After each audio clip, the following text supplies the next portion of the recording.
Aurora City Council will now meet in a week and a half to vote on a new independent investigator in the McClain case. The 23-year-old died last August after he was put into a carotid chokehold by police and injected with a sedative. A police report says he, quote, resisted contact. Eddie Randall is following the latest developments this morning. Eddie, Governor Polis also spoke out about the case. That's right, Natasha. Governor Jared Polis says he's hearing from a lot of Coloradans who are expressing concerns to the investigation to McClain's death.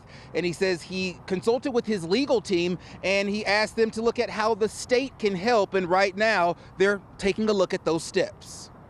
Now millions have signed a Change.org petition asking for an independent investigation to how McClain died and for the Aurora Police Department officers involved in his death to be removed from the streets.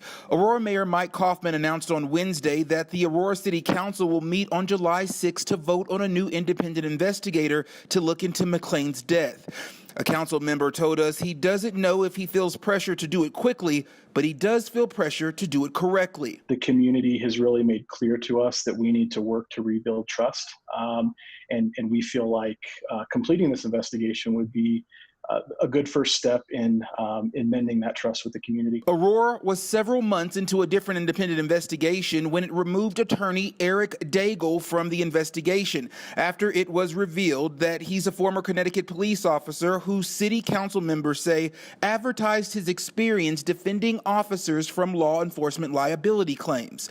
Wednesday, Daigle told 9 News, "I was disappointed that the city did not even ask any questions or evaluate my abilities and objectiveness. Our investigation had made significant progress since being retained." And that Change.org petition has over 2.6 million signatures now. Now, the Adams County District Attorney's Office says their office has received 1,700 calls and voicemails on Wednesday. Now, the prosecutor in McClain's case says while that does get their attention, it doesn't change his mind. The officers involved in McClain's death were cleared of any wrongdoing back in November of 2019. Now, the attorney for McClain's family says they want to see all the officers involved prosecuted and the medics who were on scene also charged. Natasha? All right, Eddie, thanks for going through all of that for us.